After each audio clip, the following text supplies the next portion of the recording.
Hello, I'm Daniel Prusilides. Welcome to The Long Way, a podcast of short episodes with long perspectives on building the common good.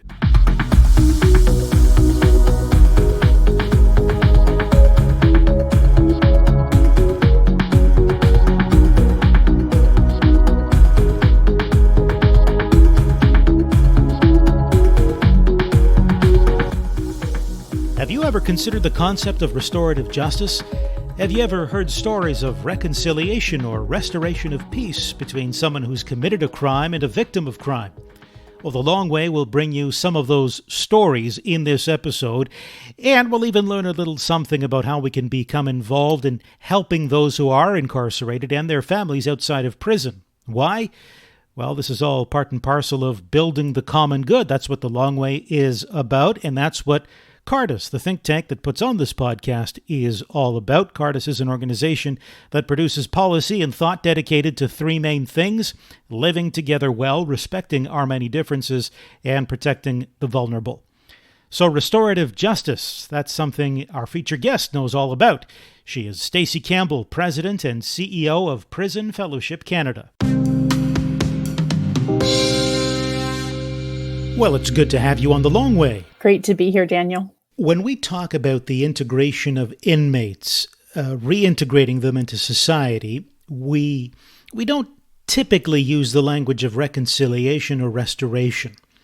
I've been looking, say, at what public safety or the prison system say about how they approach the reintegration of an inmate into society once they're about to be released or after they're released, and reconciliation and restoration, they don't typically show up.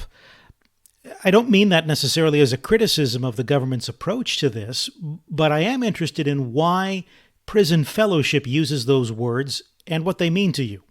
For sure. So reconciliation for us involves a number of steps. We have to look first of all at where reconciliation is needed. So reconciliation with oneself, reconciliation with others, reconciliation with God, reconciliation with the wider community.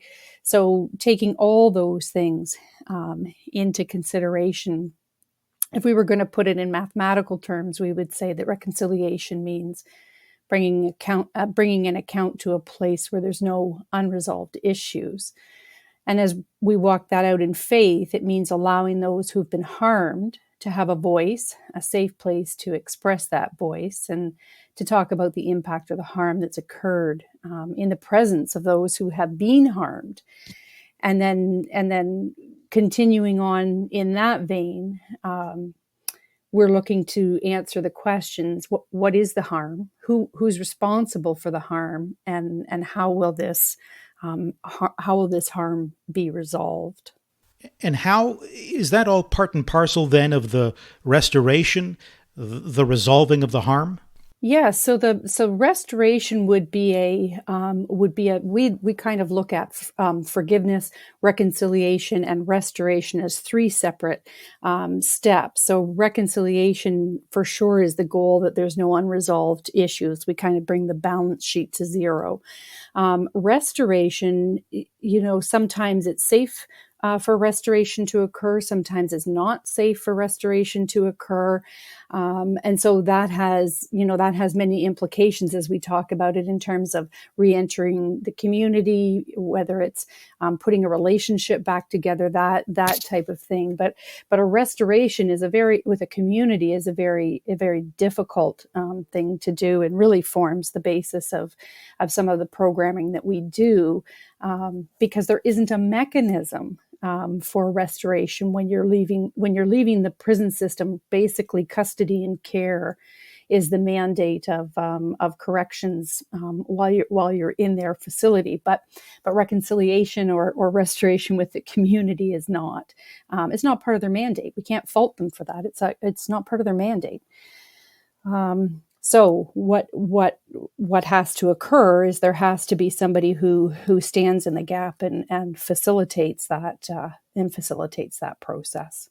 Through the years, I'm sure you've had many interesting experiences, and others from Prison Fellowship would have had interesting experiences in seeing reconciliation and restoration happen. If I were to ask you, sort of as a top of mind, favorite or most impactful experience in that regard, what would come to mind for you? I think one of the most recent areas where I was fortunate enough to be part of the process was a restorative justice circle, whereby we brought an individual into the prison system whose father had been killed by a drunk driver, and we had her come in and share with a group of people who had been charged and convicted with driving under the DUI, causing death. So a surrogate situation in that they weren't each other's victim and offender, but it was certainly linked over the same crime. And for this individual who came in to share the story of loss, it was really the first time that she had an opportunity to tell her whole story, and to see remorse in people who had committed the same crime. So a very, very powerful experience for her, where the prison became, which had originally been a place of defeat, became a victory, and became a place of victory for her in her own story. Speaking to a group of three other women who, as I said, who'd been charged with the crime, and coming out of that, one of the offenders wanted an opportunity to talk, really to warn others about what she had done and what the harm was and how she had harmed others. And we did have a speaking engagement that came available. And so I took her into the community, and it was into the community where her crime had occurred. And she spoke to a group of about 750 people. And the person who'd lost her dad, who'd been killed by a drunk driver, also came and shared. And at the conclusion of them both sharing, the victim crossed the stage and held the individual who was serving time, and went back after that speaking engagement back to prison to serve out her sentence. And it was really, it really gave the community an upfront, rare glimpse that reconciliation and restoration are possible. Wow. Well, those are just some fascinating stories. And I have to ask you, it's easy to depersonalize an inmate because, barring a gross injustice during the trial or during sentencing, they're behind bars because of a crime, maybe a violent one. So how do you see the person behind the crime? I mean, I think you've described that in a way through the stories you've just related, but how does Prison Fellowship really just see the person behind the crime? Mm-hmm. I think it's a grace of God to be able to see beyond it. I think we deeply hold a belief that our humanity can be effaced, but it can never be erased. And so our work involves helping to kind of re-engrave that image of God among offenders and call them back to what God intended them to be. That is very, very deep in the DNA of Prison Fellowship. In addition to that, Daniel, some research I've actually been working on recently, taking a look at why is it so hard? Why is it so hard to bridge that grief and that ability to restore between offenders and the community? And an interesting thing that I happened upon in my studies, and that was in the church, as part of the church community, we seek to convert people at the level of belief. And that's easy. That's the intellect, and that's easy. We're also interested in converting people at the level of the will, that as a Christian or as a Christian organization or body of believers, there are certain ways in which we should behave. And so we tick the boxes that, yep, I do this, I do this, I do this. And so we're converted at the level of the will. But if we're not converted at the level of the affect, at the level of love, at the level of unconditional love, then the change can't occur. The transformation can't occur. So it's looking at someone and saying, I can't do anything about your sin. It's between you and God. Your offense, there's nothing I can do in that, but I can do something about your pain. And I recognize that your pain is where the sin began. It's interesting. You obviously approach it from a Christian perspective. Are there other organizations that you're aware of that would approach this issue from a non-Christian, from a different religious perspective, or maybe from a non-religious perspective, the same sort of restorative type of approach? I would say we have great dialogues with our Jewish brothers and sisters, for sure, who would see a similar view to what we see, and I think once we pull it out of that, perhaps pull it into the secular, and people are looking. There are well-meaning people that are also, all of us looking for. How do we resolve this? How do we resolve the issue of crime? How do we resolve the issue of recidivism in our communities? And so, for sure, there are different approaches. Does the prison system welcome you? Do prison officials and those who make the decisions give you a good reception? Absolutely, yeah, very much so. I'm curious about another aspect of your work. And it's the Angel Tree Christmas program. I mean, we're not that far from Christmas now. So what's the purpose of that program? Can you describe it a little bit for me? And maybe if you could go into the rationale for why it is, why you've set it up, and why it's operating. For sure. You can't see me right now, but I'm beaming. As soon as we talk about our Angel Tree children, it's something very, very dear to my heart. So Prison Fellowship Canada works with about between 4,000 and 5,000 children who have an inmate or have a parent who is an inmate in a facility somewhere in Canada. And we work through a Christmas program, and then in the summer through a camping program. So the rationale is that if a child can maintain a connection with a parent, even an incarcerated parent, the statistics and the evidence states that they will do better academically, they will do better socially, they're more likely to initiate conversation, to initiate social interaction than a child who is really lost, not knowing where do I come from, where do I fit in, how do I connect, I don't even know who my parent is. And so that is the rationale.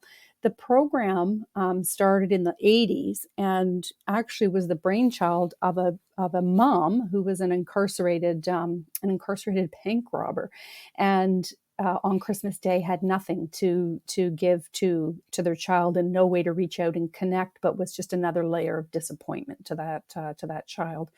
And so she began to wrap up little soaps and toothpaste and things that she could get in the prison and send that as a gift. But when she got out, she talked to Prison Fellowship about what it was like to face the wall in the fetal position on Christmas morning, and just how harrowing that journey was. And so really it's a ministry about connection.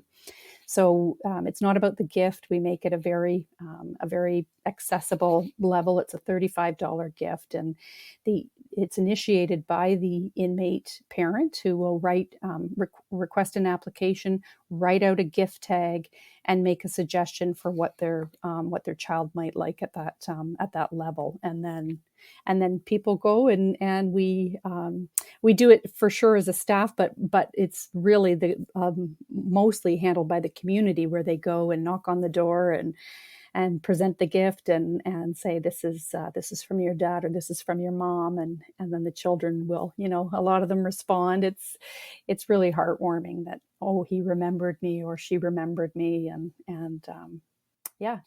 I can only imagine what a feeling that would be, what it would what it would feel like to actually bring that gift to the child on behalf of a parent who was incarcerated. Mm-hmm.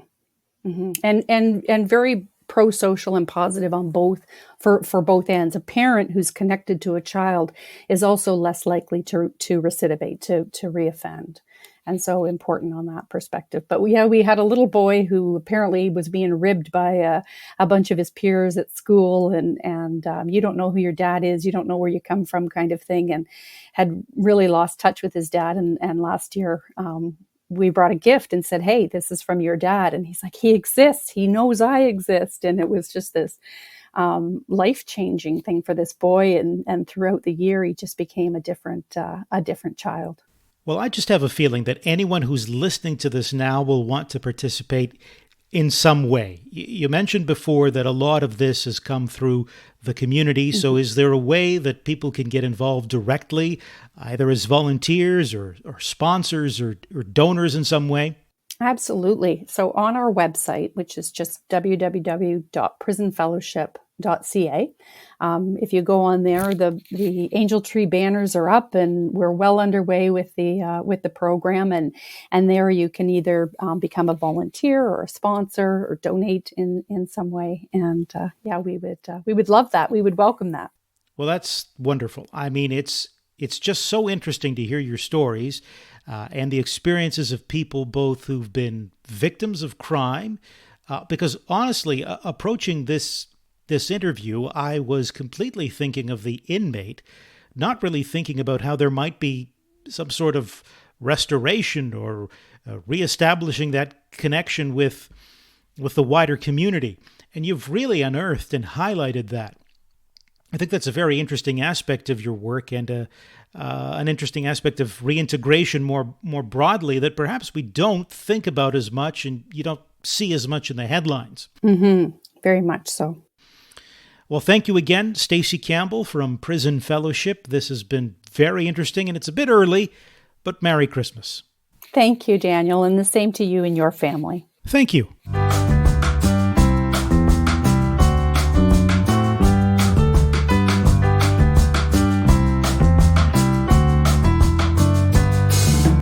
Well, as we close out this episode, let's connect again with podcast producer Rachel Fatima. Rachel, it is nice to end this season of The Long Way with something hopeful and positive, like restorative justice and reconciliation. And I really loved hearing Stacy's stories about how that all looks on the ground. I don't know what your impressions were. Yes, this topic was such a refreshing thing to turn to, I think, compared to a lot of the bad news that commands our attention. There's this work and this topic that escapes public attention of talking about how we reintegrate, how we reestablish connections, and this whole idea that when we think about someone serving time for a crime that they've done, we just hear the number decided by the legal system and think that that's the time that they've served, when in reality, it doesn't start the day that number starts, and it doesn't end the day they walk out of a facility.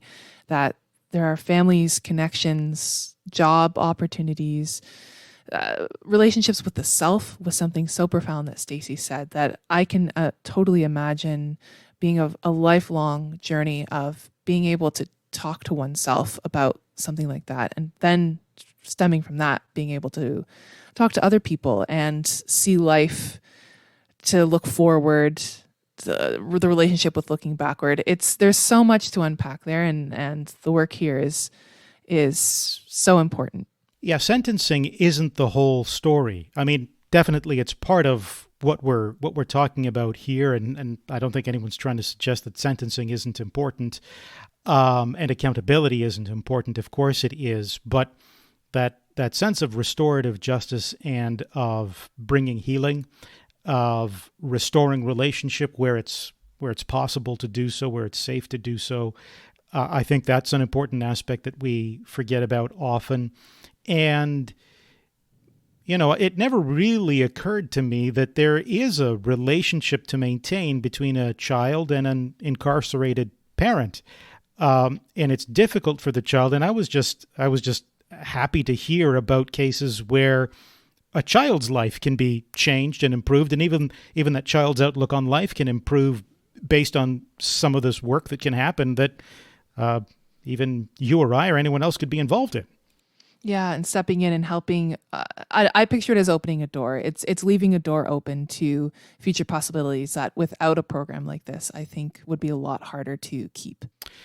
Well, in terms of news that you can use, there is, if anyone is interested in restorative justice as an issue or other programs, be it through prison fellowship or other programs, Justice Canada, so the Federal Justice Department does offer a directory of restorative justice programs. If you go to justice.gc.ca and you search for restorative justice, you can enter your postal code, and there's all kinds of search criteria, and you can come up with restorative justice programs in your neck of the woods. And I know that this, we did talk about as well the Angel Tree Christmas program, and the place where you can get more information on that, just as Stacey Campbell said, was prisonfellowship.ca.